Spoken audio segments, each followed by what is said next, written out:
What's up, everybody? Welcome to the Pick Six Podcast, CBS Sports Daily NFL Podcast. I'm Will Brinson. I'm your host, joined on this Super Bowl preview-ish episode, ranking, grading Super Bowl storylines by the Super Friends, Ryan Wilson and John Breech, Ryan Finley Wilson, and Breechapalooza. What's up? By the way, shout out to Leslie Visser for holding down the feed over the weekend. Awesome interview with Marcus Allen, Wilson, Finley. It notes when you mute yourself through StreamYard, but do whatever you want to do. We are live on YouTube and live on Twitch for almost all of these shows. So if you feel like you can't come to if we were down in Tampa, we'd probably be doing this show. We'd definitely be doing this show live from Radio Row, and you'd be able to stop by and watch it in all its production glory. And as it is, you just got to hang out and watch on Twitch and YouTube. But if you're doing that and you're watching live, and you want to jump in and say something in the chat, have a question you want to ask us, have a prop you want us to discuss, by all means, do it. We'll be happy to do it. All right. Thank you. Y'all killed it on HQ earlier. Appreciate Arctic Suresh watching on YouTube. Very much appreciate that. What's up, guys? Yo. It's Super Bowl week, Breech. You didn't interrupt me. Way to go. Great start to 2021. You know what's funny, though, Brinson? If we were doing the show from Tampa, we would be in hazmat suits. So I'm being under a non-COVID situation. Oh, I didn't know that was assumed. Okay. I don't know about your scenarios. You just come up with these scenarios. Who knows what's going on? Like it is crazy. We did the show live from Miami. That's where it was. And but we were on Radio Row, and you could like walk by and like watch us while we were doing it.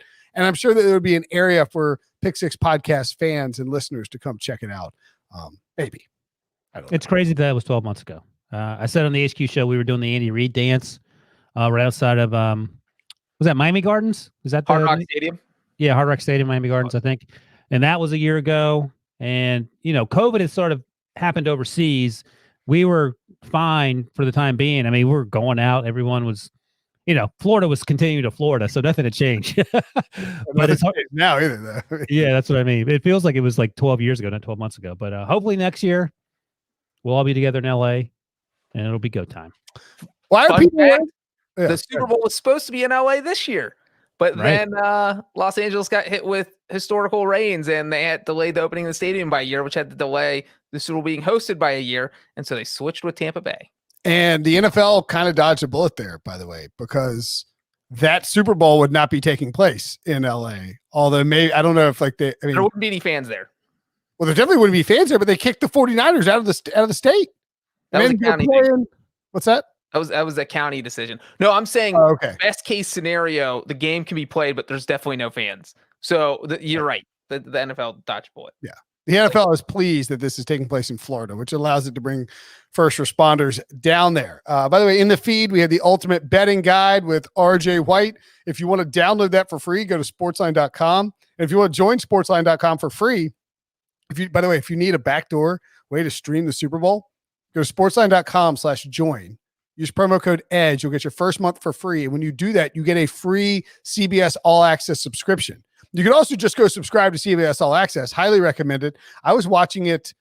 What was I watching it for? I was watching golf. So like if you don't have cable, you don't need cable. If you have CBS All Access, you pay for CBS All Access, you can watch your local CBS channel for free. So you can watch professional football, like golf every weekend. Local news if you want. Yeah. So go sign up for CBS All Access. It's like $5 a month or something, $6 a month. It's cheap. CBS All Access, soon to be Paramount Plus in March. So don't be confused. I'm not trying to pre-confuse our viewers. Yeah.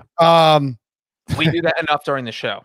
I'll be honest, Arctic, he's pointing out that I pronounced his name correctly in the chat, and I did, and I was surprised. I don't know if you saw it fast. I said it. I was waiting for myself to screw up. Mocha Prides points out the only news I need is GME stonks. I'm with you. I've been checking. I am so fascinated by the GameStop stock thing. It's so fascinating to me. Yeah. But this Super Bowl show, we'll talk about it later. Also coming up on the podcast this week, a Brady Quinn football show. Pew, pew, pew. Debo, are we doing Brady Quinn live or is that pre-recorded? Sorry I don't know if I can ask him that. Not live, Debo said. Not live, Debo says. I was going to say people could get up in the morning and watch me and Brady Quinn record at 9 a.m. And on this particular, we will talk about these storylines coming up for Super Bowl 55. Also, worth mentioning, go to cbssports.com/props. Get yourself a chance to win $1 million. There are more props than ever for the big game this year, and CBS Sports is rolling out the red carpet, trying to give you guys a chance to win some cash. Enter the CBS Sports football props game for your chance to compete for the $1 million jackpot. Yes, $1 million. If you correctly answer all of the questions, the winner is guaranteed $50,000. If you win, but don't answer all the questions correctly, and you can win all that money for free. Don't have to risk a thing. Football props, free to play. You can win up to $1 million. Go to cbssports.com/props or download. This is actually the easier way to do it. Download the CBS Sports app to enter. Go check that out. Are you guys missing? So right now it's like 6:30. I think we'd be gearing up for media night. We'd be in the stadium going through security, getting our bags sniffed by dogs as we walk through security for media night. Do you miss it, or has it not sunk in that we're not there? It's funny for me, like Breech and Brinson actually work on media night. They're doing usually stuff for social. They're in front of the camera. They're asking people idiotic questions. They're giving professional football players piggyback rides if you're Breech. For me, last year, media night was awesome because here's what I did. Here's my little pro tip for people. If you go to media night and you're into the draft, I go find every young coach who's way down on the coaching depth chart and talk to him. And I use that as a source for later because he's a young guy who in 10 years could be a GM. He could be a head coach. He could be an offensive coordinator. And I enjoyed that. Actually, it was very useful for me. It's incredibly difficult to talk to. You're not going to talk to Patrick Mahomes. You're not going to talk to Tom Brady unless you wait for 30 minutes and yell a question and he's going to give you a one-word answer. If you want to talk to players further down the roster, you can do that. They'll just be milling about, and that's actually good. If you have specific questions, but at the end of the day, they're not going to serve a purpose for social media purposes unless you're asking them something silly or they have some sort of tie-in that's useful.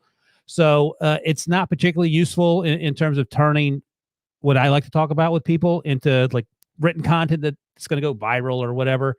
But Breech and Brinson, I thought you guys did a pretty good job of doing your thing. Not only the draft last year, but I think even one of the best things you guys have ever done professionally was probably at the Nashville draft, where you were on the party buses with all the soon-to-be, what are those things called? Bachelorette parties. Thanks, Wilson. That's like when people come up to me and they're like, "Oh man, I love I guess now it's applicable, but they're like, I love you. Like your tweets are great." I'm like, I write for a living, although I don't write anymore. Exactly. Right. But yes, you backhanded a compliment by you saying that the not best backhanded at all. That was actually really funny. Like my wife doesn't care about sports. She enjoyed that. You and Breech were dancing on the back of the wagon at the end of it. That was all good. So the greatest accomplishment in the professional career of myself and John Breech is taking shots with a bachelorette party on a party bus in Nashville. Yes. I have no problem admitting it was a career highlight. I'm not ashamed by this at all. We spent an hour and a half riding a party bus with some bachelorettes, got free shots out of it, got a good story out of it, and had a lot of fun. So showed back up to the bar where we were having our draft coverage. Everybody's like, what the hell have y'all been doing? We're like, shut up, we're fine. Everything's fine. Anyway. Well, wait, what did you guys like about specifically last year's media night? Because you guys were going around, you were giving piggyback rides. What were you asking questions about? Who was it? Eric Fisher that got mad at us for asking for a Patrick Mahomes impersonation? I think. Well, we were asking a bunch of questions. So we did a scavenger hunt, and so we had to ask a bunch of players random questions: how well they knew J-Lo songs, if they were willing to do the Patrick Mahomes impression. And you can tell some of these guys are willing to play along. They want to have fun. Like they know they might not be back in the Super Bowl. And then other guys are just like, get the hell out of my face. I'll break your back. And you're like, all right, I'm gone, man.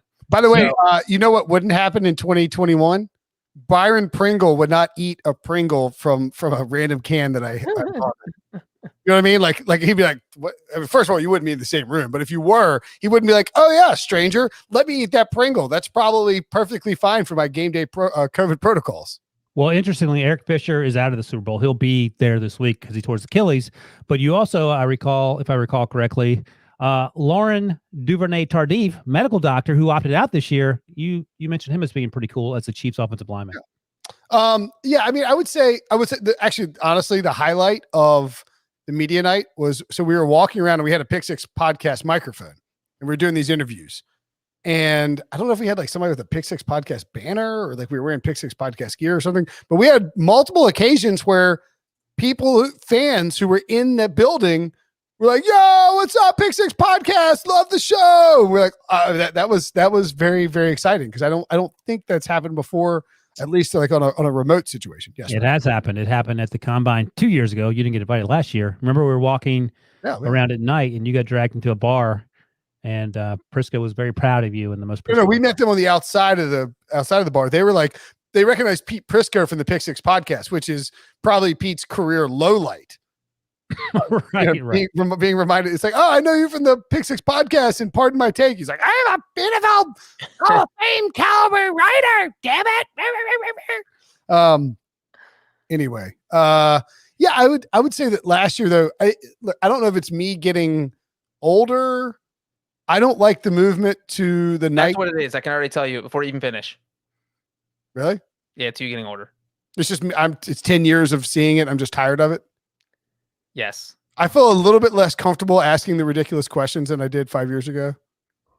I do think that it's gotten less absurd, and whether that is because people just feel like this isn't worth anymore, we're not getting good stuff, or just because not as many people have the resources to send reporters to a Super Bowl.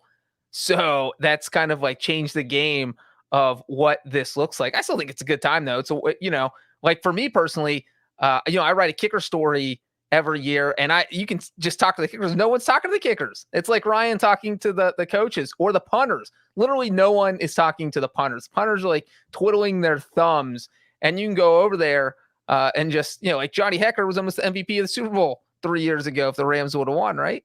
I do make a point to talk to the punters. I talked to, what was the Seahawks punter, last name Ryan? John Ryan. I talked to John Ryan at the Denver Super Bowl. He was really nice. And I talked to, who was the 49ers punter in the Ravens Super Bowl? That was a long time ago. He was really nice as well. They're really nice people. I talked to Steven Gostkowski my first Super Bowl, 2011, 2012, January. Not a nice guy. Not to me. You didn't like him?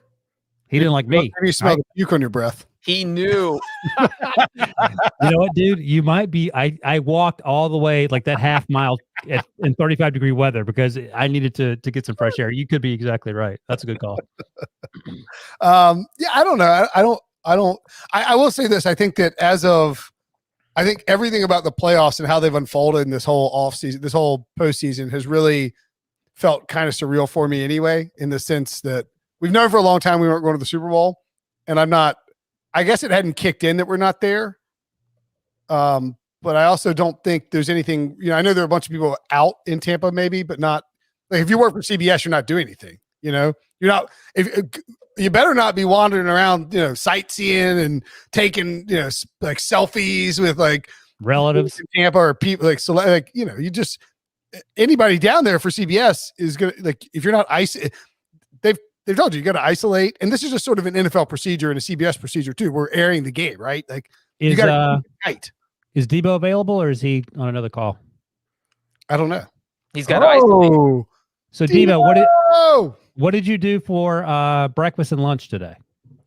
Oh, you got very familiar with this. I'm adjusting my hotel room setup as we speak. You got accustomed to this going to Connecticut, just very familiar with the local eatery through Uber Eats.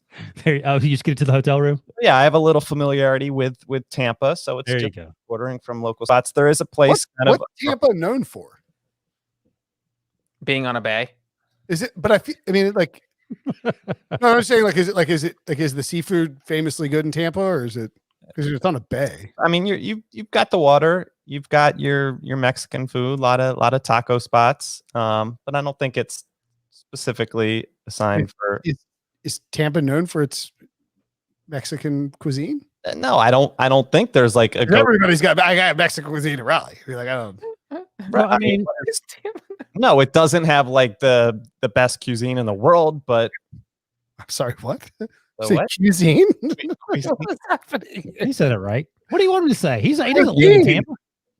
Yeah, you gonna have a lean cuisine tonight? Like, what do you like? What's your meal of choice? I was not griddling you over the Tampa Bay. Wait, what did you say?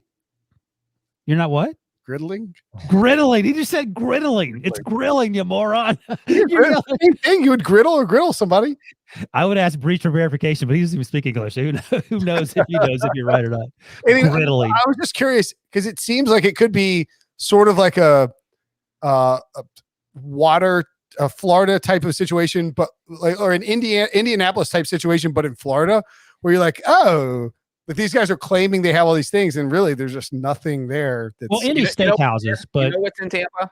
What? The Big Cat Rescue. It's known for Carol Baskin. Oh, Debo, don't go out there because you might not come back. Plant City's got some great strawberries. I don't know if this is like a Plant City. What are you saying, Debo? Oh, now there is. Somebody was telling me about this, and I didn't know this, but apparently Cuban cuisine is very popular. Ooh. It seems like it'd be more popular in South Beach, where we were a year ago. Yeah, I've grown to love it and eat it a lot in South Florida. Gotten it a little bit here. That's a fair point, though. Well, and you think about Cigar City too. I was going to say, it was my next point. Lots. I mean, if you were here, I think you'd go to a brewery a night.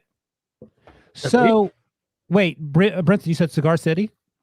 Yeah, Cigar City. Cigar City sold out, but I mean, they're still based in Tampa and like one of the best breweries in the country. High. It's not a cigar bar, or is it? No, it's a brewery. Yeah. Okay, because I was going to say that would be interesting if it was a big deal cigar bar in Tampa, because as you and I know, tobacco, that stuff's barred in North Carolina. That's right. We love our tobacco. All right, Devo. Tampa's also known for strip clubs.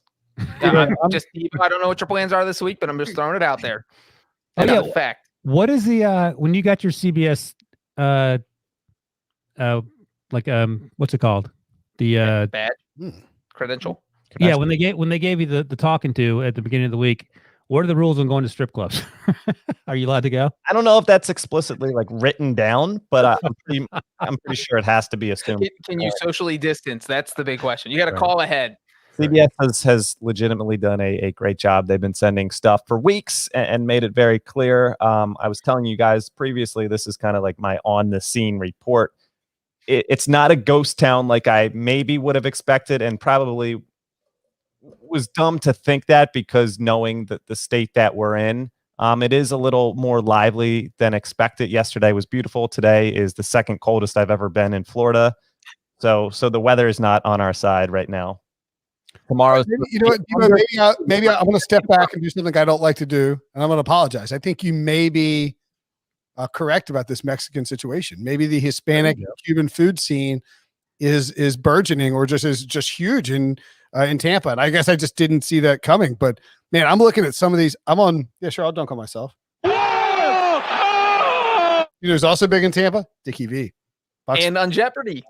That's right. There's a Pick Six podcast question on Jeopardy. Thought I was making it up, Will. I just thought you were just kind of talking out your ass. I lived in Tampa for 2 months of my life. Oh. So I don't know if you've been to the La Segunda Central Bakery, but oh my goodness, that sounds good. This Cuban sandwich they have on here on TripAdvisor looks incredible. La Segunda or El Segundo? La Segunda Bakery and Cafe. Interesting. I wonder why it's. Let's see if they got it on Uber Eats, because that's it's closed right now. But I think a lunch. There's like a ton of Cuban. The Floridian. Oh man, I want a Cuban something bad. Uber Eats, when you expensive for work, is maybe one of the best things. Sure. But when it's not expensive for work, it's not good. Does the flavor change? It's expensive because I guess that's true. The tax and the surcharge, and then the tip, and then the travel fee and the mileage. Know how that works. I love that someone in the chat asked, "Are these big storylines?" These are not the big storylines yet. These are the dumb things we talk about a Super Bowl host city before we get to the big storylines. These are big storylines to me. This is not. I didn't go through work for this one, but I did in fact order a solo beer last night from somewhere. Didn't realize that it was not, your typical twist off. I spent, no natural thing to open that bad boy up inside the hotel room. So what'd you end up doing? Yeah, how'd you use it? How'd you do it? Because you must have some life hacks for opening beers. Obviously, you know what I would do. Teeth. No, he would do it on the side of the counter and not care. You can use your keys. Did you have keys with you, Devo? No. What? You don't have keys? I got a rental car, and they're like, it's not like the Oh, that's I had to guess that beer is unopened in Debo's hotel room fridge. right. I could reach for it right now. And Debo's sitting there thinking, like, man, I could open this. There is 0% chance it's 1 a.m. and I'm staring at a beer that's not drunk. That thing is getting open. I'm popping that top some one way or another. If you go to the front desk, they'll have a bottle opener. Now, Good, if good you life just- hack. now, you don't want to do this on a wooden, but if you have like a counter that's a sharp enough edge, you just go over and get the top and The lip of it. just pop it. Yeah, it was late last night. I was editing some podcasts.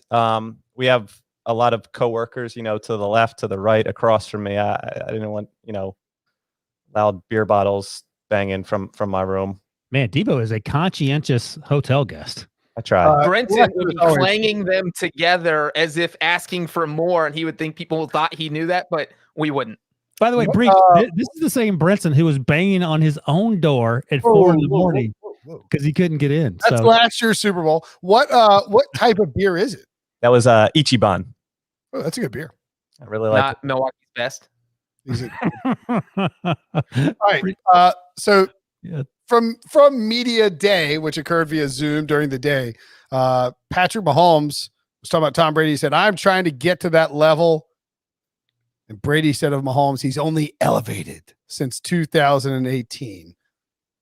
Any takeaways here from these guys? I didn't really catch a whole ton of it. I was doing work and dealing with school during the day, but Yeah, I saw you trying to figure out what a pitch was. I know you were busy at work today.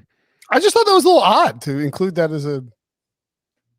Debo, I don't know if you read through Slack today. If you did, you can tell me. But how many oceans are there?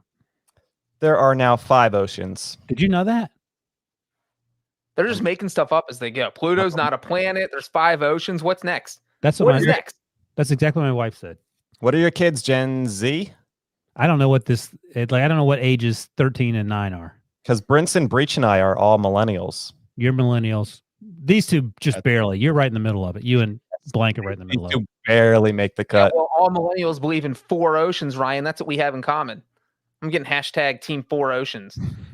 So I don't know when that happened. Anyway, there are 4 oceans. The Southern Ocean / Antarctic Ocean is now a thing, which I don't know what that's about. I don't know where the Antarctic lobby is coming from, but they're bringing it on strong. I did watch some of the pressers as they were. And I think the highlight for me wasn't Patrick Mahomes, who I thought it was cool that some of the kids got to ask questions and they were very polite. The players were in terms of answering them. Nothing super ground shattering, but I did love at all the questions I heard answered. 2 questions I liked a lot. I like Bruce Arians saying he was mad as hell that Brian Lefferts didn't get a job interview, which I thought was sort of funny. But also, I love the fact that Gronk admitted that he sort of gamed his way out of running sprints in the offseason by wearing different colored shirts on the same day and just sending those tapes individually to coaches so they thought he was working out throughout the week. Gronk is brilliant. I'm going to try and steal that strategy. That was by far the best thing that came out of media day. All right. So instead of discussing the nothing burgers that those guys threw out there, let's rank some storylines. So 1 to 10, 10 if you love it, 1 if it's almost a nothing burger. Patrick Mahomes and this is sort of from somebody mentioned this in the chat, I think. But and by the way, George Maddox says, shout out from the UK, 10 to midnight here, but still watching Priority Straight. Yeah. Wow. Sorry. Wrong one. Alan Rico 0307. What do you guys think about Tony Romo saying Mahomes doesn't have a chance to surpass Tom Brady? And this is sort of the one. And Romo's point was if Mahomes doesn't win this game, right, then he probably can't ever pass Brady. It wasn't he can't pass Brady. Just this game is going to decide whether Mahomes can surpass Tom Brady as the GOAT.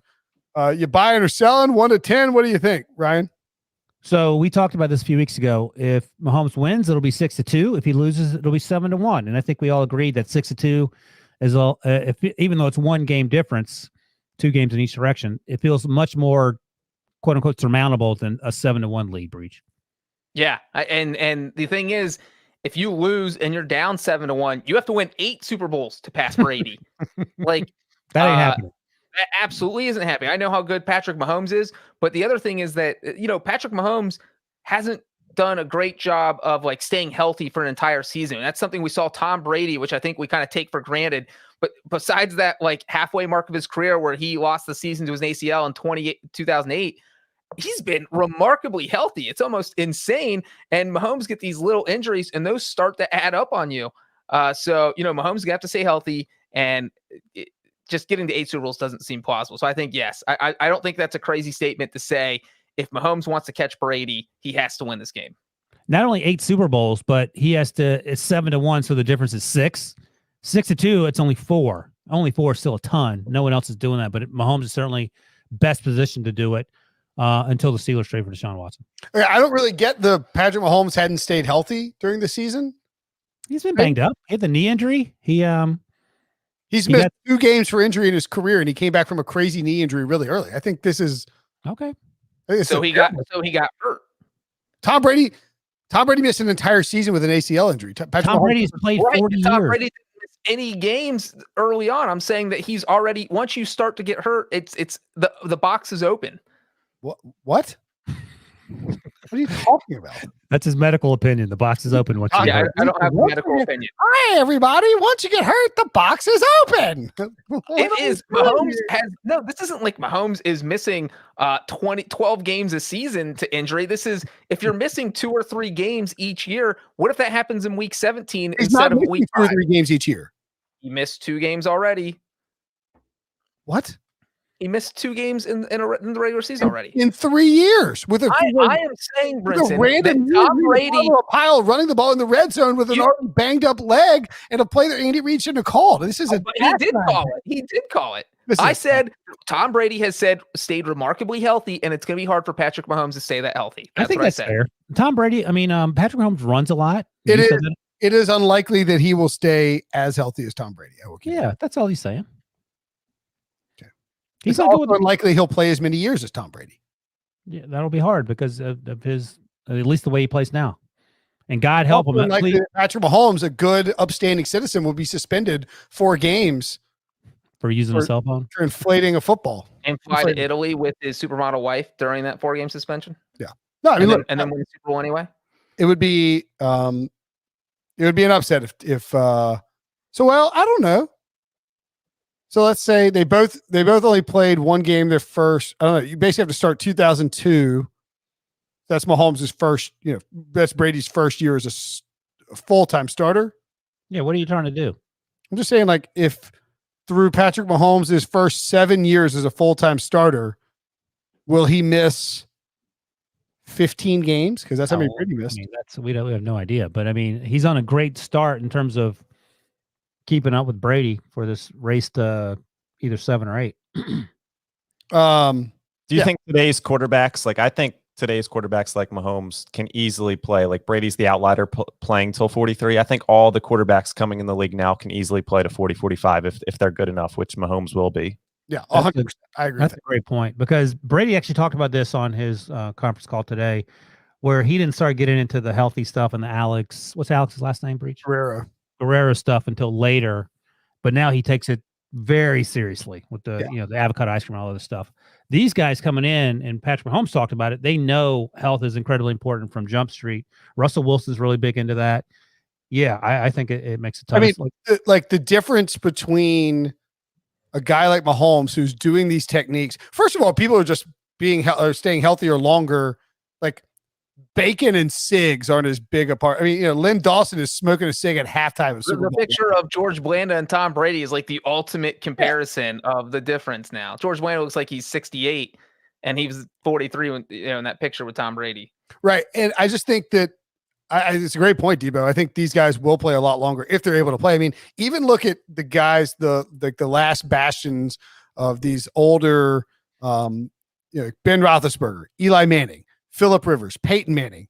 I mean, those dudes played a long time, but they're not exactly, yoga and avocado ice cream guys. They're, Rivers isn't drinking beer, but most of those guys are pounding some cold, like ice cold Bud Light or ice cold Miller Lite right after the game. Or ice cold cuts if you're Big Ben. Or ice cold Milwaukee's best. to Ryan's point, Russell Wilson has said he puts over $1 million into his body every year. Patrick Mahomes with $450 million. Imagine how much he can dedicate to his body every year to play until he's 45 at the minimum. If you have 20 more years, 7-1 is a big margin. But if you have 20 years to make up that difference and you're Patrick Mahomes, Meanwhile, I'm putting like $1 million worth of bourbon into my body a year. Not really. But even if he if he were to lose and he's down 7-1, and you have to win 7 Super Bowls, you've already played 3 years. If you play 20 years, you have to win 7 Super Bowls over the next 17 years, which also, and this is, I don't think people will talk about this enough. If Brady wins and it's 7-1, and maybe this is what you're getting at, Breech, Brady holds the tiebreaker. Like at the end of the day, everybody's going to come back to the fact that, because this is in all likelihood, maybe not, but that maybe the last time that Tom Brady and Patrick Mahomes will square off in the Super Bowl. I mean, the odds would say that it probably is, just by virtue of Brady's age and how difficult it is to get to a Super Bowl, et cetera. Maybe they play again, but if Brady wins head to head and Brady has the 2018 AFC Championship game where he beat him head to head, it's going to be really hard for Patrick Mahomes to out-goat Brady when we start to look back at it, unless he has like 10 Super Bowls. So I think that this is a 10. And I agree with Tony Romo. I think it's almost impossible for him to catch him if he doesn't win this one. Yeah. No one's catching him if he doesn't win this one. Okay.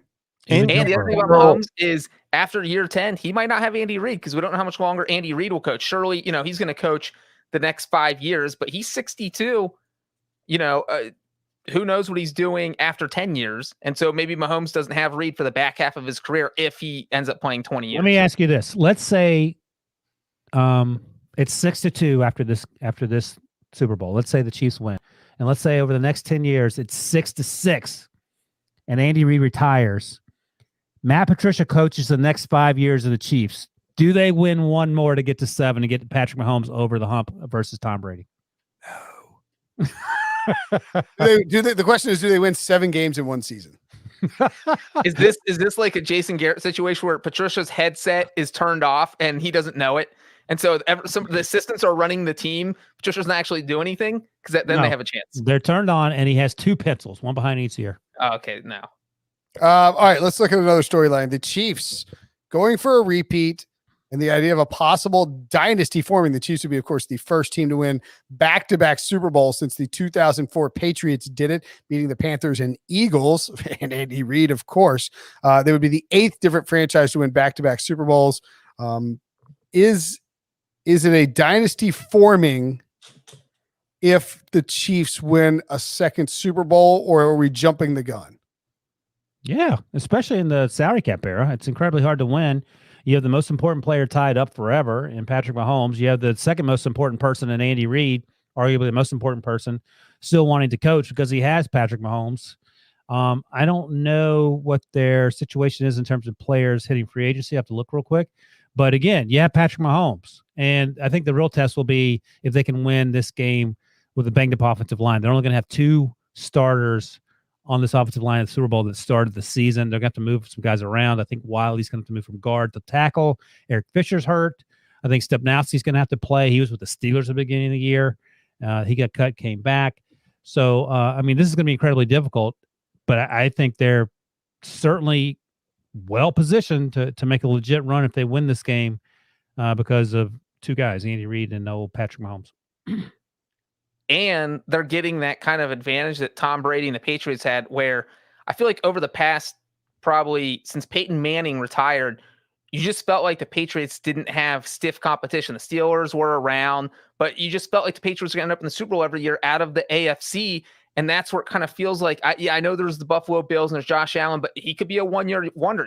We don't know how good they're going to be in the future. We know how good the Chiefs are going to be. And I don't know which AFC team can compete with them, right? I mean, they just beat Buffalo by 2 touchdowns, and the score wasn't even indicative of how close it was, because it was a bigger blowout than that. And if that's the next closest team on the ladder, then, it feels like the Chiefs are going to own the AFC. And if you own the AFC, like the Patriots did, that's how you start your dynasty. So I do think they've got one in the making here. Yeah, let's see where Deshaun Watson goes first, I guess, and then we can make that call. Because if he goes to the Dolphins, if he goes to the Dolphins, it actually boosts the case for the Chiefs because then the Dolphins and the Bills are battling each other. Yeah, devouring each other. Exactly. I mean, I hesitate to call it a budding dynasty, if only because I think we need to decide what are the qualifications for a dynasty, and what is the length of success, and what are how many titles do you have to win for it to qualify, right? Like back-to-back's a good start. All right, well, all right, so if the Patriots had never won another title after the first three, are they a dynasty? I don't know when they win the first three. The first one came in 2001. It was 2004, and then they went a long time without winning one. If Brady had left, so they went undefeated in 2007, obviously, and then losing the Super Bowl. If Brady leaves in 2009, no, because they went back to the Super Bowl in 11 and lost. Yep, we were there. Yep. If he leaves after that Super Bowl, are they a dynasty? Yeah, in the salary cap era, I think they are. Okay. I think if you win 3 Super Bowls in 5 years and go to 5, yeah, I like that's got to qualify because it has to be a length of time. Like it can't just be if you win back to back and the Chiefs never win another one. Obviously, that's not a dynasty. That's just good job. You won back to back Super Bowls, which is not something that's very common. So I think you have to throw a third Super Bowl win and then kind of pick where that length of time cuts off. Maybe it's 3 Super Bowl wins in 8 years. Yeah, and I would agree with that. I think if you're in the mix for Super Bowls for a span of 10 years and you come out of it with 3 titles, then it's hard not to call that a dynasty.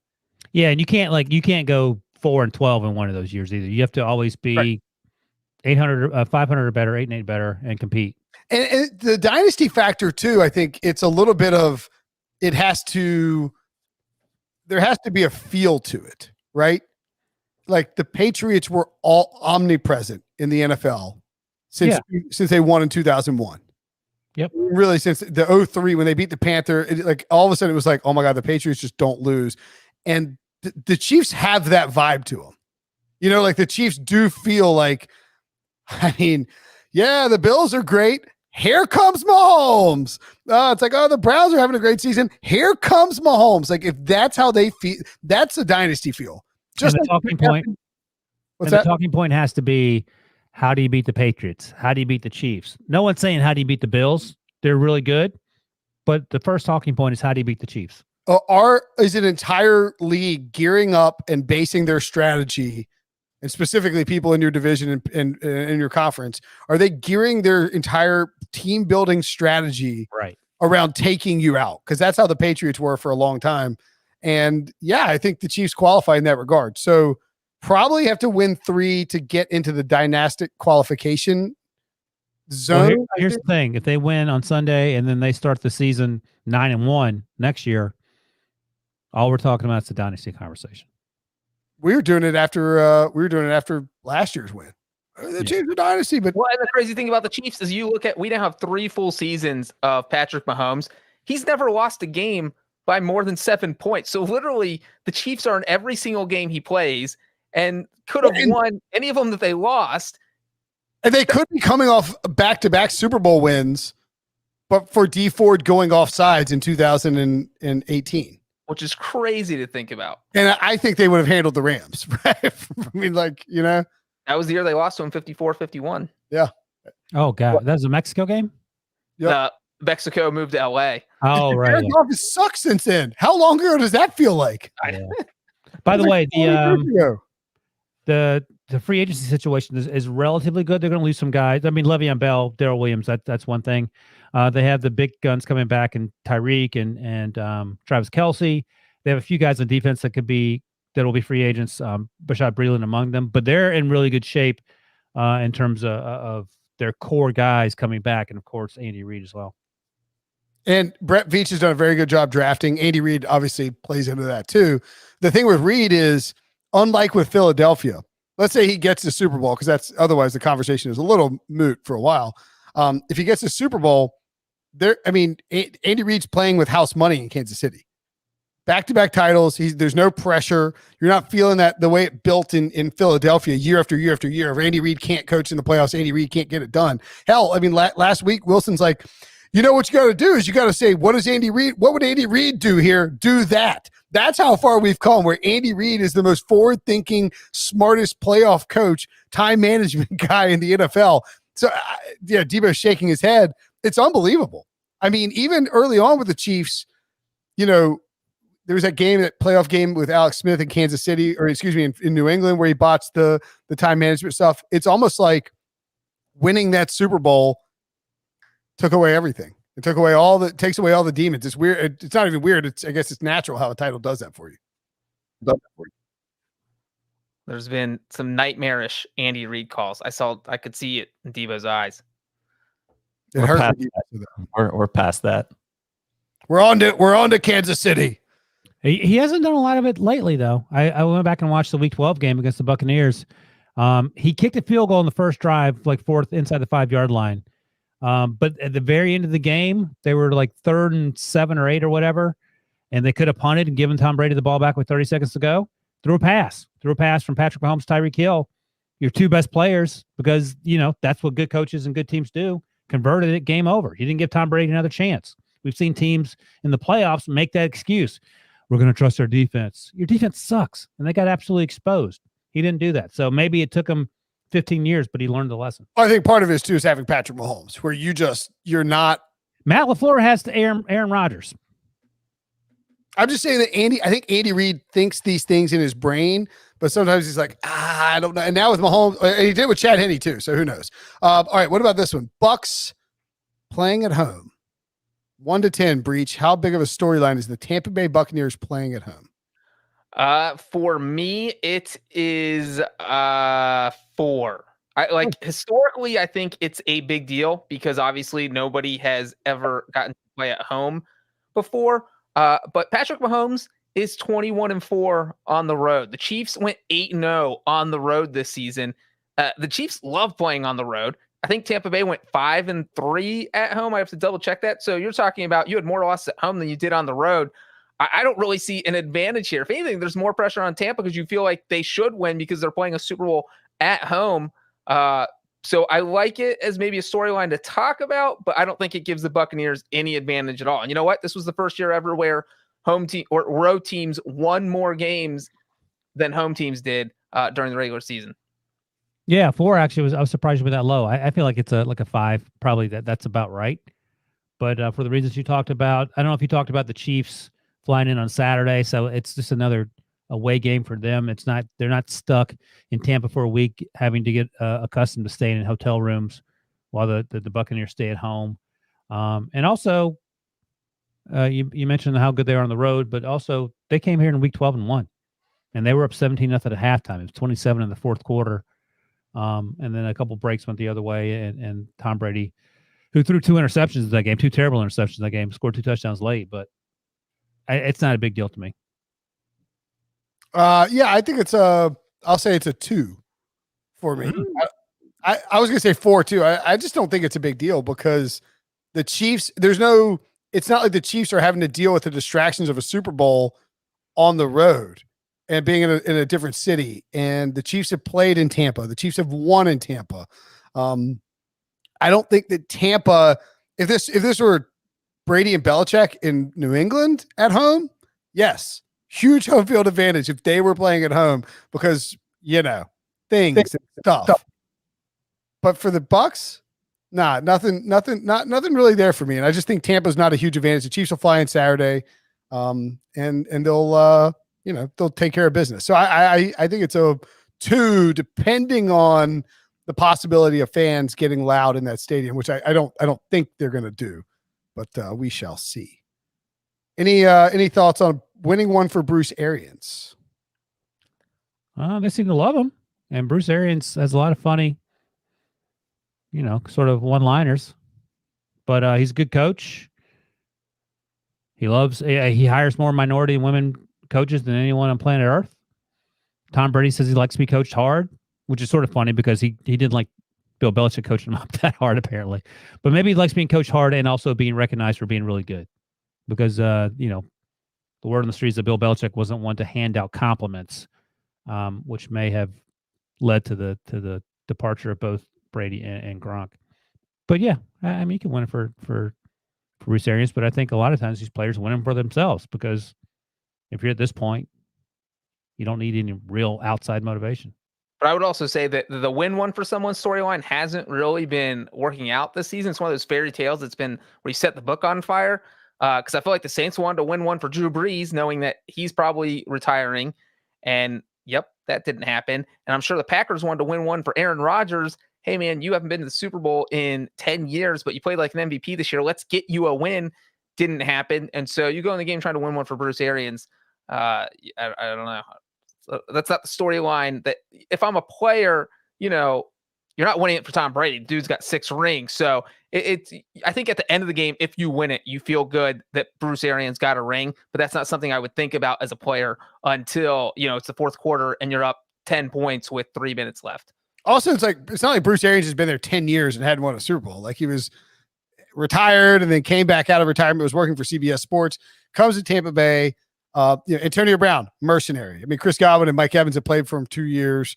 Tom Brady, mercenary style, right? And now like Devin White, Antonio Winfield, some of these guys are younger, probably don't know him that. I mean, they know him really well, but I don't know. There's just like just blossoming sentiment. Like we got to win this one for Bruce. Although I do think it matters. So I would say it's like around a 5, just in the sense that it might be simmering below the surface, but could get ramped up. And, you hear Bruce Arians coming out and saying like, hey, like he's pounded the table for Byron Leftwich to get head coaching interviews. So I mean, like players, the people who play and coach with Bruce Arians love Bruce Arians and think he's a Hall of Fame coach. And if he wins this game, he is a Hall of Fame coach, I think. So maybe it's a little bit bigger than people think, but I don't know that it's necessarily like one of the most prominent storylines. All right, we're gonna take a quick break. Brinson, who was that Bucs safety that you mentioned? What did I say? I just want to keep it fair for Breech. Breech made a mistake with a chief safety. I just want you to say his name. Antoine Winfield? Okay. How do you? How you dropped Antonio Winfield, but I said Antonio Brown's a mercenary. I said Antoine Winfield was drafted. We got the tapes. Bring the tape back, son. Go piss. On this podcast, I do have to go tinkle, so I'm going to go use the bathroom. And Breech, Debo, and Wilson are going to answer questions from the chat while we take a break from the podcast. All right, Ryan, I wanted to throw this up there. You evaluated Clyde Edwards-Helaire last draft season. Our guy Robert Thomas asked, is CEH is the pick being overshadowed because the Chiefs are in the Super Bowl? Was it a good pick at number 32? Well, I mean, Andy Reid compared him to who did he compare him to? Debo, Brian Westbrook. Yeah, Brian Westbrook. So if that's who you see, and Clyde Edwards-Helaire had a fantastic 2019 season for LSU, then it makes a ton of sense to give Patrick Mahomes one more weapon. But at the end of the day, the Chiefs don't run the ball. In fact, I was looking at some numbers. They ran the ball 63% of the time this year. I think they ran the ball 69% of the time back in Week 12 in that game against the Buccaneers. Edwards-Helaire played in that game. Le'Veon Bell played in that game. They didn't get a ton of touches. So in that sense, would they have been better served taking an edge rusher? Probably. They're not really getting after the passer that much. But Edwards-Helaire was going to be an early second-round pick, worst-case scenario. And if Andy Reid loved him and Brett Veach loved him, then I get it. He'd suffered injury, so he didn't play the entire year. And I think he's only going to get better. But again, you have to lean on the run game more, I think, to get the most out of him. Again, use him in the pass game, and that's also an option. But if you told me, yeah, they're going to take an edge rusher, I think that gives them more value right away, especially with the idea that Frank Clark hasn't been quite as dominant. Chris Jones has been really good, but they do need another edge rusher on the outside, especially this week, because Tom Brady against four-man pressure lights it up. Tom Brady, when you blitz him, struggles. It's the exact opposite for Patrick Mahomes. I still like the pick, but yeah, Edwards-Helaire has sort of been a disappointment after that Week 1 breakout. For the Super Bowl, our guy Bryant McFadden loves the over 26.5 rushing yards for Clyde Edwards-Helaire. That's one of his favorite picks of the week, so I'll drop that. We'll have a lot of props episodes coming up. Breech is going to give us kicking props in a couple days, but B-Mac loves Clyde Edwards-Helaire over 26.5 rushing yards. Super Bowl Sunday. All right. Back. Yeah, well, it's just let the podcast flow smoothly into the break, but you had to say something, didn't you, Breech? Flow. Whew, feel better. Thanks. All right. So let's talk about some more storylines from the Super Bowl. We'll maybe do these a little bit faster than the initial ones. But this is a fun live chat. Thanks for everybody for hanging out. And of course, again, you want to watch the podcast live basically every day throughout the week. You can do so youtube.com/pick6 and CBS, twitch.tv/CBS Sports HQ, or go to those respective apps and search for Pick Six or CBS Sports HQ. I want to point out that Sunday, we're going to be live for a lot of pregame, at least 2 hours of pregame. Yes. We're going to Yes, you won't be on the entire time. We're going to have the Early Edge crews, the Fantasy Football Today crew, Pick Six crew. It's a joint effort on Super Bowl Sunday on Twitch and on YouTube. 2-hour pregame show for Super Bowl Sunday, DFS and top 55 props countdown, getting you ready for kickoff. And then we'll reconnect at halftime, go over all the halftime bets, and take you through the end of the game, and then probably wait 4 hours for Ryan Wilson to be done with HQ, and then do the recap pod after that. What do you think my estimated time on this camera will be during this? I made a row, a column, whatever you want to call it, of estimated time for each of our analysts, our guests, our hosts, and you were at the top of the pack. So like 2-3 hours? I would take the over.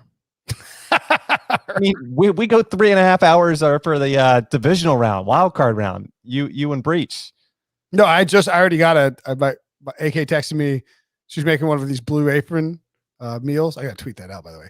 She's making one of these Blue Apron meals. It's chorizo quesadillas. You go to blueapron.com and get their Super Bowl package. I think it's like $100. They're partnering with Stella Artois, but it's very good. Bunch of good meals. So go check that out. I'm not being paid for that endorsement, by the way. Just got some free tacos. Why not? That's a good question. Should have gotten the 12 tacos. But yeah, we'll be hanging here. Ryan, how long do you think on Sunday night before you join us for the recap podcast? Let's Super Bowl, let's say, kicks off 6:30, over a little after 10. You're joining us before or after midnight. What's your guess? Oh no, it'll be before midnight, but it'll like 11:30ish. If the game ends at 10, I think it might end later than 10. I'll say an hour after the game. See what the weekend has in store. Ryan, for the love of all that is holy, what? Take some beer to Stanford. Oh, right, yeah. Just take some beer. So you have it after the Super Bowl. It's the last game of the season. Yeah. No one's going to judge you. Back to Milwaukee's best. Yeah. No one's going to judge you for bringing a couple of beers into the office. Is Wilson pulling a Lamar? Yeah. Wilson just took it too. That's right. Wilson just took it. Unannounced deuce in the middle of the podcast. Man, that was a fast one. Well, if he had cleats on, it would have taken longer. But yeah, so Wilson, for those not watching live, Wilson stood up and left. He announced to us privately that he was going to tinkle. Debo had to talk about me taking a piss. Sorry, it's quite all right. And I went before the show, so did I. Person here. Listen, congrats on dressing like a State Farm agent. Jokes. Just kidding, Rich. You look great. All right, so that team's playing in the Super Bowl, Brinson. Sorry that I matched them. Good point. I'm wearing a Super Bowl. I think this is from the Patrick Mahomes does stuff for State Farm. Boom, double dunk. All right. What about this one? Can Travis Kelce supplant Gronk as the greatest tight end ever with a win in this Super Bowl? 1-10, Wilson. I think the problem is a lot of what we do is that it's all recency bias. Like Gronk dominated for the longest time, and then the last 3 years, he didn't play last year. He's been basically a glorified blocker. I think he's been more involved in the passing game this year, obviously, sort of as a security blanket when he's able to run down the field for Tom Brady. But Travis Kelce, I think, has 5 straight seasons of 1,000+ yards. That's incredibly impressive. I don't know if Gronk in his current form is doing that. In fact, I'm pretty sure he's not. If Gronk in this form is on the Kansas City Chiefs roster right now. So, and Gronk did say on Monday that Travis Kelce, I think he said he's the best player on that team, perhaps not named Patrick Mahomes. I think is what he meant. I don't know if I go that far, but it's close. I mean, it's Mahomes, Tyreek, and Kelce. They're all incredibly important. So yeah, I on a scale of 1 to 10, I'll say 7.5, and he may already be there. Wow. There are only 4 tight ends in NFL history that have had a 1,000-yard receiving year 4 times, and Kelce has done it 5 times. And we're not just basing this on that, but I think that's a good way to look at it because, as Ryan said, doing it 5 straight years, I mean, it's kind of like this dynasty thing. That's dominance when you do it for 5 straight years. And the other tight ends on that list were Gronk, Tony Gonzalez, and Jason Witten. So I don't think it's crazy to say that Jason Kelce is past Gronk at this point, and he might only be 2 or 3 years away from just being the entire list of best tight end of all time. Like, just not that far away. You talk about if Patrick Mahomes and Travis Kelce both retired. You called him Jason Kelce. It's fine. That's a bold prediction. Yeah. I was wondering what they're laughing Kelce's about. mixed up. It's fine. But if Travis Kelce and Patrick Mahomes both retired at the end of this season, like, would they both get in the Hall of Fame? It's that discussion where they both put up such good numbers that you could easily make the argument the answer is yes. If Mahomes like abruptly left football right now, he's probably not getting in. With an MVP and 2 Super Bowl wins? You would at least have a debate about it. I don't think he gets in like that. Who's better?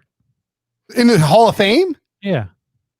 After 4 years, they wouldn't put him in after 4 years. 4 years. Mahomes after 3 years.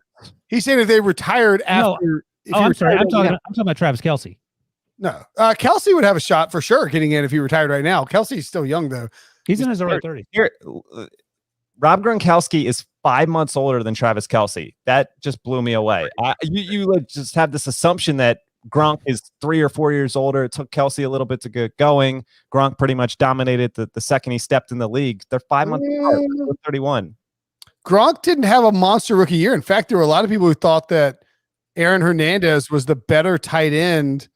Gronk was injured at Arizona. He had like a back injury, I think. That's why he fell in the draft. He would have, went the second round. Crazy injured. 42 catches, 546 yards as a rookie, but 10 touchdowns. Good for a rookie. Yeah, 10 touchdowns is really good for a rookie. They lead the league in touchdowns the next year with 90 catches, 1,327 yards, and 17 touchdowns on the monster season. And I think with Gronk, my thing with Gronk is that he is.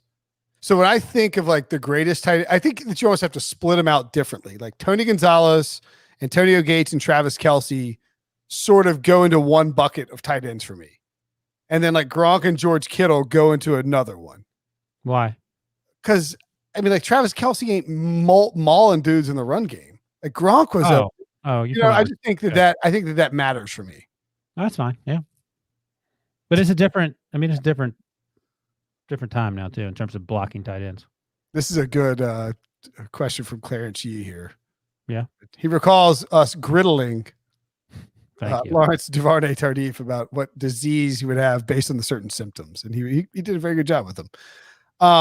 Yeah, I mean, Kelce, if Kelce plays with Mahomes for 3 or 4 more years, and he keeps lighting up 1,000-yard seasons, and they win a couple of Super Bowls, he's gonna end up passing Gronk because Gronk has 1 year left, maybe. Yep, right? Maybe.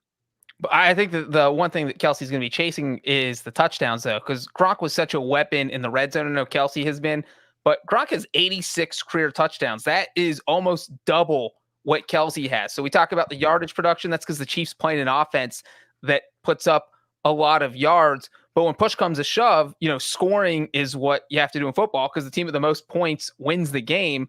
And you have 86 touchdowns. That's insanity. And so Kelce's not even at 50 yet. And he's going to have what? Like 4 or 5 very, very, very good years. Yeah. And like, I mean, Travis Kelce has less receiving yards than Mike Evans. Mike Evans was drafted a year later. And I know they play different positions, but Kelce is running routes on most of his plays. I mean, he has less receiving yards than Jimmy Graham. He has less receiving yards than Golden Tate and Greg Jennings and Wesley Walker. He has less receiving yards than Eddie Kennison, Chiefs legend. So I think like 2,000-yard seasons, and he's almost up to 10,000. At which point, he's a lock for the Hall of Fame. Oh, wait, you're talking Frank Gore longevity, where Breech and I just mentioned he had 5 straight 1,000-yard seasons. That's bonkers. Yeah, but I'm just saying, like in order to pass Gronk, I think he probably needs 5 more. Tom Brady didn't have a lot of people to throw to after 2010 when Gronk out there. Wasn't a lot of receivers. Him and not Amendola, but Julian Edelman. Whereas that was sort of the game plan for them, right?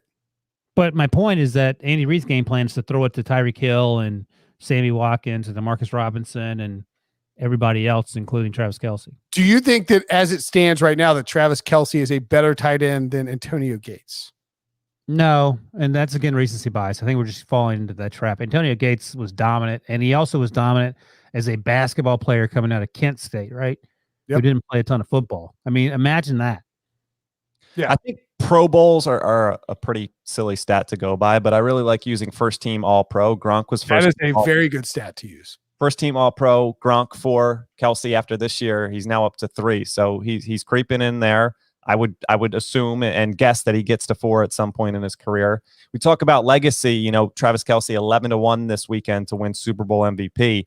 How much, you know, hypothetically, if he captures that, does that make up ground on Gronk in the legacy chase? Okay, so I think Gronk is the greatest tight end to ever play. Do you guys disagree with that?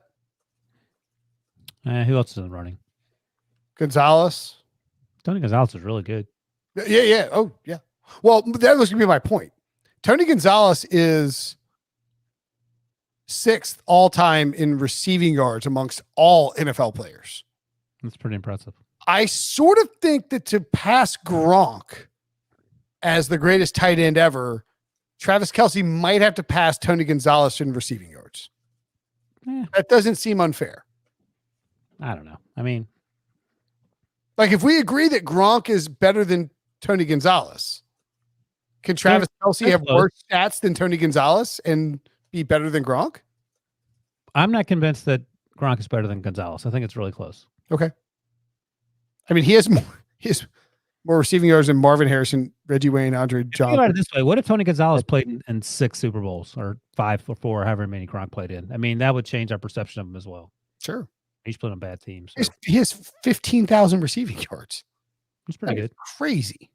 So he's got double Kelce. So Kelce would have to literally double his production at his age over his next. He's 31. So his next 6 years would have to be just as good as his past 6 years, or his next 5 years have to be just as good as his past 5 years. I'm not saying Kelce can't do it. I just think I would put him below Gonzalez, certainly right now. So I have him way below Gronk. But I mean, look, he's gotten in the last 3 years since Patrick Mahomes took over as the full-time starter in Kansas City. Here's what Travis Kelce averages per season: 101.7 receptions, 1,327 yards, and 8.7 touchdowns. That is obnoxiously huge. He should really be like a top 5 fantasy pick, honestly. All right, let's move on to some other stuff. This one's for Ryan. Yo. Antonio Brown or Le'Veon Bell winning a Super Bowl ring without Big Ben as he fades into obscurity working at where do you think Big Ben will work afterwards? Like a Chevron, or will he just be like a waiter at a Shoney's? No, he'll be the Shoney's greeter. Buddy. Let me show you to your seat.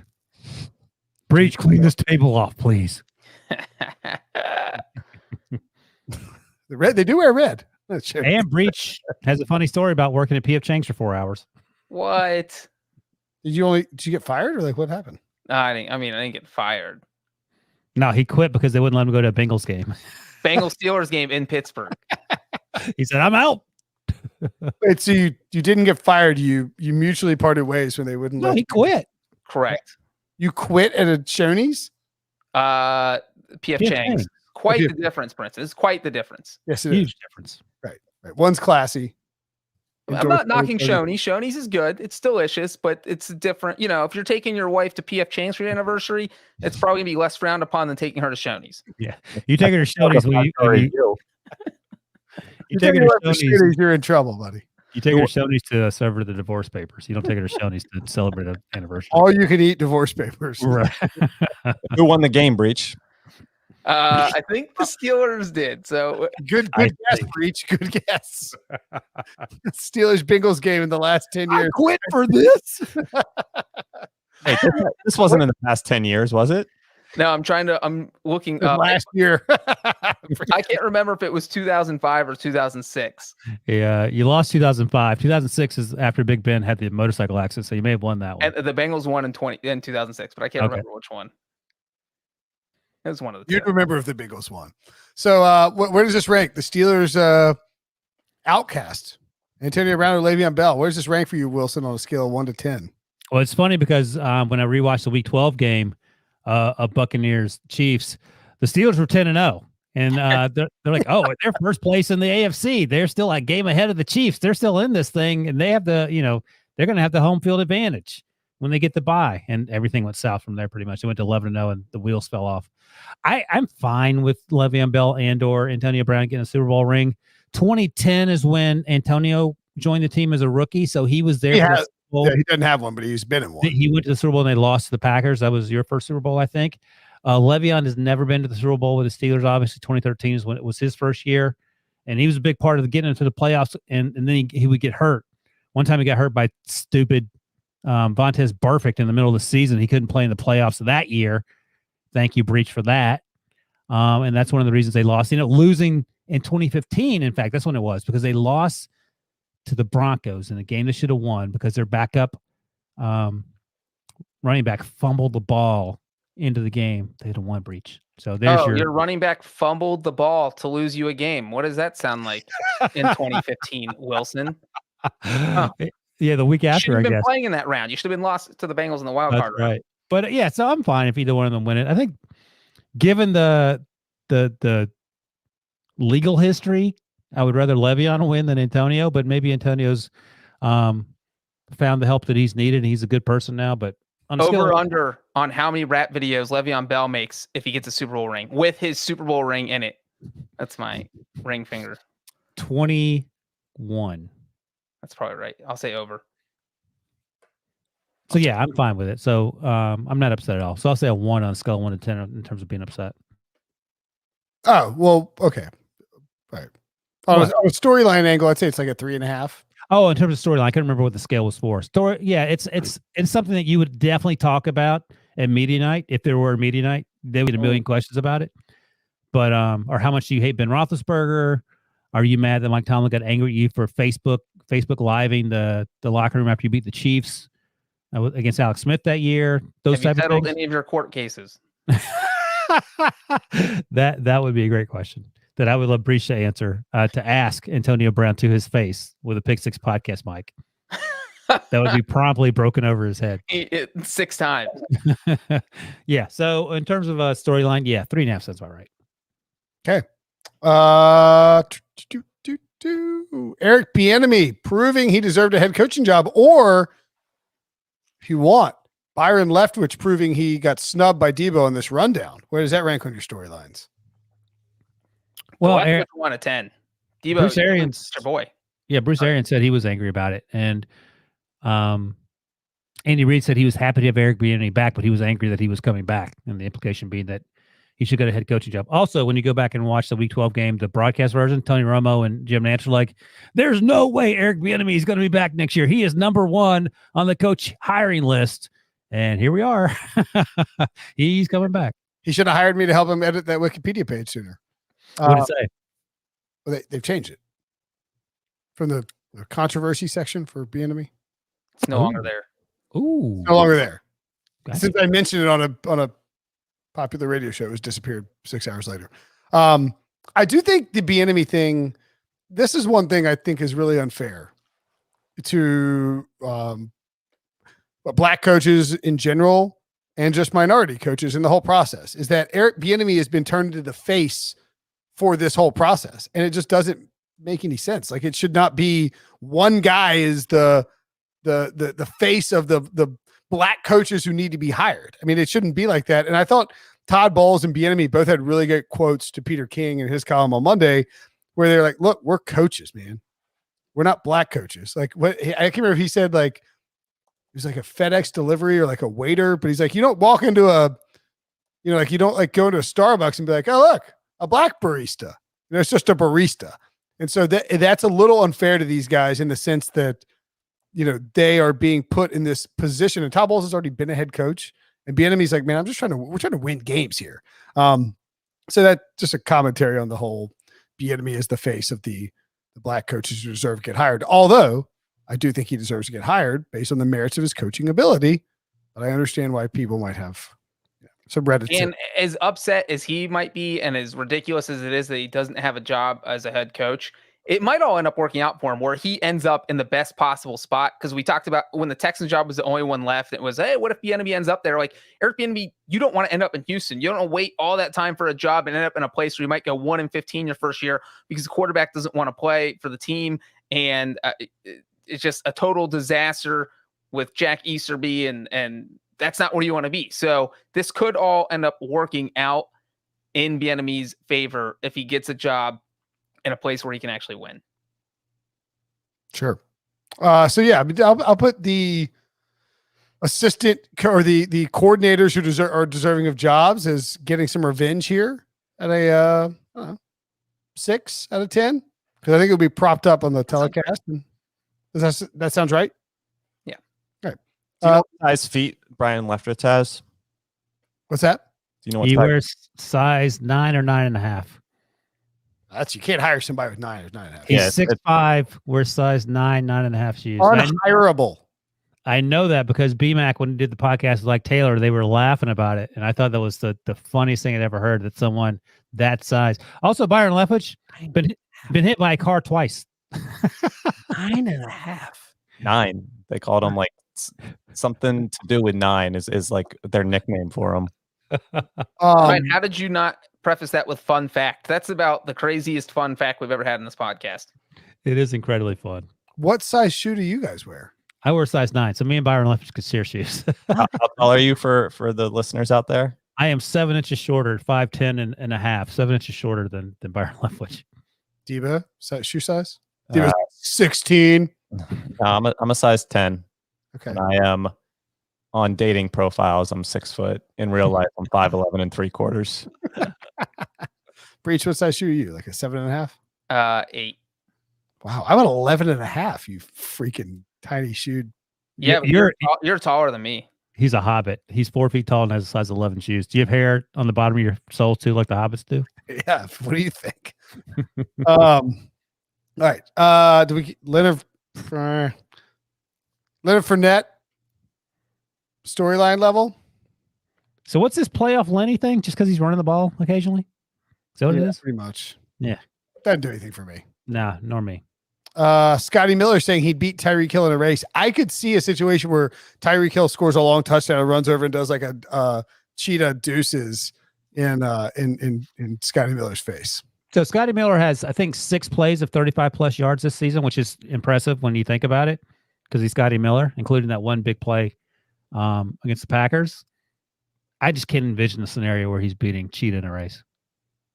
No. This is like me racing Tyreek Hill. Like there's just no one's beating Tyreek Hill in a race. Why would you even try to instigate something here? This is not. If there's one thing you don't want to make Tyreek Hill upset about on the football field, it would be challenging whether or not he's the fastest player in the NFL. That's just dumb. It's like if Mahomes was like, I'm the greatest quarterback in the history of football. Brady would be like, no, now I'm mad. Now I have to go obliterate you. So don't do that. This is a good one. Scale of 1 to 10. The NFL completes a COVID-19 season on time. I think it's a 10 out of 10. It's a massive deal. We're not going to miss a single game. Like they're just not at this point. Even if you have to bump back the Super Bowl 2 weeks, they're not missing a single game. But That's wait, no, you can't bump it back 2 weeks because of all the logistical things. But what happens if we have a Saints Broncos situation where the top 4 quarterbacks on the Chiefs roster are injured? Are you starting Tyreek Hill at quarterback? I think. Well, hold on. We had the Chiefs with 2 COVID issues today with Daniel Kilgore, their center, and Demarcus Robinson, wide receiver. And so now you're talking, and those guys, I don't think they test positive, because if they did, they would be ruled out for the game. So they're just close contacts. But if they did end up testing positive, and you're talking about their close contacts with the offensive line room, the wide receiver room. Those are two key rooms in Kansas City. And that would totally throw a wrench in the situation. Also be like the ultimate irony that the NFL made it through the entire season. And then the Super Bowl blows up, because how fast would people be betting on the Buccaneers if every wide receiver was put in protocol and half the offensive linemen were in there? I mean, that would be insane. But I would say I agree with Brinson on the 10 part here. I feel like there was like a 24-hour period in like week 4 where like, oh my God, they're going to cancel the entire week because the Titans, everyone in that roster has it. They're just going to cancel the season and declare the Bengals the Super Bowl champs. But they didn't do that. Yeah, that didn't happen. By the way, if they do that, do the Bengals then, are they in the conversation for dynasty? Yes. I also think there's some merit to the idea, if you're the Chiefs, of go down to Tampa early. And why? Because you don't have to worry about like close contacts at home. I mean, somebody goes to. I think that the trade-off is worth it staying at home. I'm just saying, like Demarcus Robinson's, hypothetically, just kid goes to school and there's a. But using that logic, then the Buccaneers should be in a hotel all week too, because they're at home. I don't think that's crazy either. I'm just saying, if you're the Chiefs, you could take the players from your team, get them out, get them into a isolated hotel situation. And keep him on lockdown. DMARC 42 points out there's more time to do something stupid. That's not wrong, but I wouldn't be too worried about this Chiefs team having just been here. You don't have any new additions like an Antonio Brown to worry about, and so in theory, everybody's going to keep it tight, keep it between the muscles. They just had the playoff bye too between them and the regular season divisional round, so like they've been in this exact situation already. That's true too. So maybe this is just a close contact. Let's see what happens situation. All right. That's enough storylines. I have a chorizo quesadilla to go eat. I'm starving. A child screaming. My wife. I have a baby to put to bed. She cries unless I say goodnight to her. And we don't need her crying all night. My wife's trying to order a new dog, so I got to get downstairs. Order.